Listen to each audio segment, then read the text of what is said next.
What? Were you expecting someone else?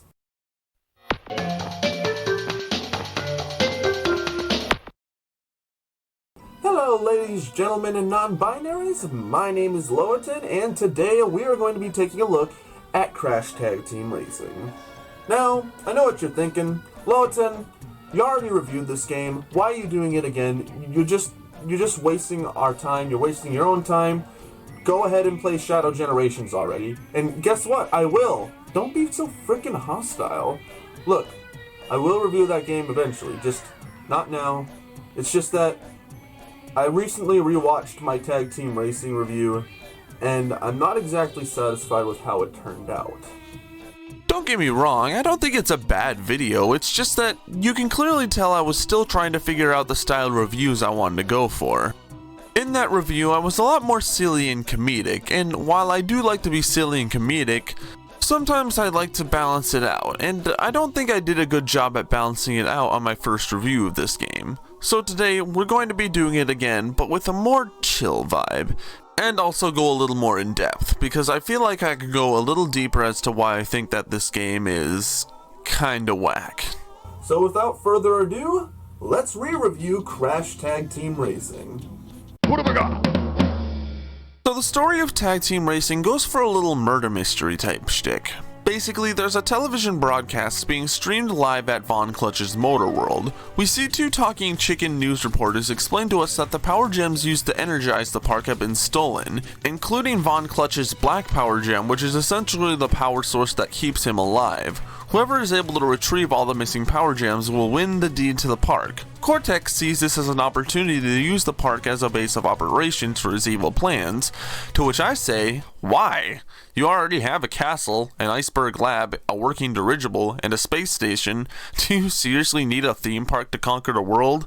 Well, I digress. The Bandicoots, being heroes and all, aren't really down with that, so they go on a journey to find the missing power gems in addition to finding the culprit who stole them in the first place.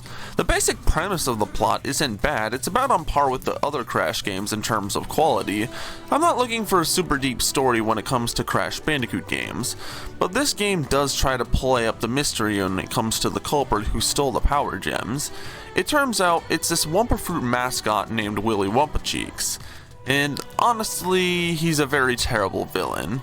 First of all, we don't really see his motive as to why he's doing this. He just kinda blurts it out because he was sick of everyone being an idiot when the answer was literally right in front of them.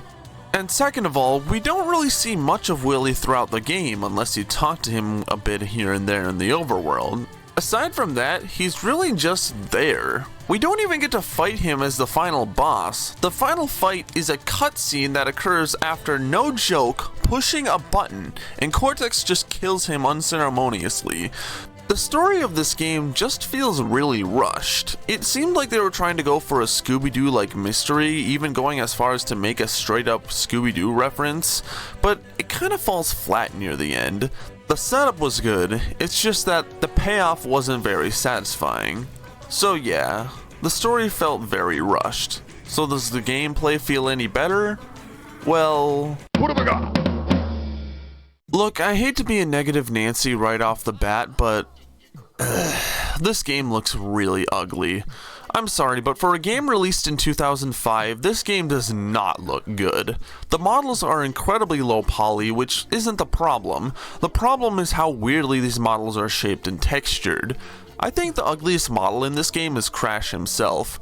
They tried giving him some muscular features and it just doesn't work with a model this low poly. And that's not even putting into account the fact that his hands don't have individual fingers.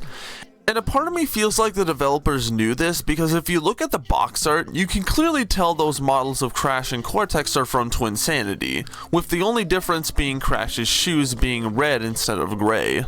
The environments don't really look that good either. A lot of the colors just clash together, and it makes for a game that just isn't very pretty to look at, which is really disappointing considering this game came out a year after Twinsanity. Ugly aesthetics aside, what's the gameplay like? Well, Crash Tag Team Racing, despite what the title and box art suggests, isn't just a racing game. It's a platforming racing hybrid of sorts. 50% of the game is platforming and the other 50% is racing. And if there's one thing I can compliment about Crash Tag Team Racing is how well it blends racing and platforming together. Tag Team Racing revolves around Crash collecting crystals in order to get the world's power gem. You can get crystals by either finding them in the overworld, winning races, winning minigames, or competing in NPC side quests. This creates a nice balance between platforming and racing. There was never a point in the game where I felt like one gameplay style was overtaking the other. It's a nice little balance that allows for a fun little gameplay loop. I put fun in massive quotes there because, well... Even though I think the game blends platforming and racing together very nicely, let's just take a minute to actually talk about the platforming and racing, because if there was one word I could use to describe this game, it's lazy. That's honestly the best word to describe this game in a nutshell. Crash Tag Team Racing is a game that feels lazy. Crash's controls in this game feel very bizarrely unfinished. You can't duck, crawl, or slide, which means no slide jump, and for some reason Crash's spin doesn't have a delay, so you can just keep hitting the spin button over and over and over again, immediately killing any enemy in your path. And that's actually implying there are any enemies to begin with, because this game is otherwise threatless. Is that even a word? Basically, the only thing I can even qualify as an enemy are these ninja penguins. And they don't really hurt you, but rather create a minor inconvenience. They don't even kill you, they just take a few of your coins. When I first played this game, I assumed that it had Sonic rules where you get hit without coins, you die. But no, Crash is practically immortal unless you touch something that triggers this very dramatic and unfitting death animation. Sometimes the screen just straight up fades to black when you die. This game has almost next to no fanfare. I say almost because within the hub world you have these little dioramas, which are just little cutscenes showing Crash either dying or doing something silly. And even though the models and graphics overall look ugly, I do think that these dioramas are charming and add a lot of personality to the game. At the same time though, it really does go to show how ugly these models look, especially Crash. Crash Tag Team Racing is filled to the brim with content. However, I think the developers cared more about the quantity of content rather than the quality. For example, the races are completely broken. First of all, the races play nothing like how they did in CTR, or even CNK for that matter. Despite there being a lot of tracks in this game, it's completely nullified by the incredibly broken clashing mechanic. By pressing Y or triangle depending on your console, you'll be put into a clashing state. While in the clashing state, you can clash with other racers and team up throughout the race as either of you get to be runner or gunner. However, the problem is that your AI partner is fine-tuned to work perfectly, meaning that you can clash into anyone and have them essentially be your bodyguard throughout the race because they will shoot literally anyone and anything that comes in your path, completely diminishing any sort of challenge the game may have offered. This makes the races a total cakewalk, even on the hardest difficulty. And then there are the minigames, and to be completely honest, I never really cared for the minigames. They were kind of just there to fill in the time and maybe get some extra coins or crystals. There's a bowling minigame, a shooting minigame, in addition to minigames involving races, which include stunt arenas, battle arenas, and other kind of miscellaneous crap like that. The minigames are kind of harmless, they don't really add much to the game, but they also don't diminish the quality of the game either. So, with that said, you might be given the assumption that I dislike this game. Well... What have I got? While I do think the game is very lazy and very lacking in a lot of areas, I still had a lot of fun playing it. It could be because I have a lot of nostalgia for this game, but I feel like it's more than just that.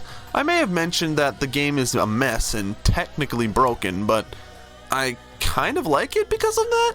Like, yeah, the races are broken and incredibly easy, but sometimes it's just fun to hop into a race and go on a power trip. And even though the game is lazy, that isn't to say that it doesn't at least try at some points. In the overworld, you can actually find shortcuts for some of the races, which I thought was a really cool detail that gave the world a lot more depth. I'd like to think of tag team racing the same way I think of sex. It's weird and a bit messy, but you kinda like it because of that.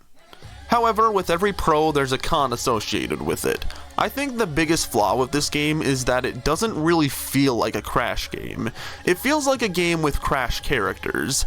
Like I said before, Crash cannot crouch, crawl, or slide, making his moveset very lacking. There are no nitros, TNTs, or locked boxes, or any other boxes for that matter. The only boxes you can break are these plain-ass looking ones which visually looks way less appealing than in any other Crash game. Like, look at the ones here and look at the ones in the PS1 games and tell me that this isn't a major downgrade. Aku Aku and Uka Uka are nowhere to be seen, save for one visual reference in a race, and this game decided to give Crash a voice. Now, he doesn't speak in coherent sentences, however, he does blabber and make a lot of random noises, and to a kid it may be funny and appealing, but to an adult it is very grating. They did kind of diet down a bit in the Mutant games, but here, he makes a noise towards damn near everything he interacts with, and it gets really annoying, and I mean really quick too. Crash Tag Team Racing is a very confusing game to rank. I don't think the game is terrible, far from it, but this game does not feel polished at all. There is so much jank in this game that it honestly makes Crash Twinsanity look like a fully finished game. However, despite the jank, I feel like this game could really be fun for a kid. It's not a very long game, it's incredibly easy, and it has a lot of charm that I think a child would really admire. It just sucks that the game doesn't feel as good as it could be. And that makes me sad, because I legitimately see a lot of potential here. Imagine if we had a game that combined the style of Crash 2's platforming levels and CTR's racetracks. That legitimately sounds like a really good game. However, that's not the game we got in the end. So that was Crash Tag Team Racing, and it was... I honestly don't even know. Like, I am very, very mixed on this game. Like, I admire what the developers tried to implement, but I feel like they didn't go far enough in trying to implement those ideas. As a result of such, we are left with a game that just feels so lazy. And that may have to do with the fact that the game was rushed, but I don't know. It doesn't really change how I feel about the final product. I feel like the only people playing Tag Team Racing today are people like me. People who enjoyed it as a kid, and people who play it today just to fulfill some nostalgia. Not that that's a bad thing, but, you know, I think that's all I really have to say for today. So, I'm the Lowenton17. Thanks for watching.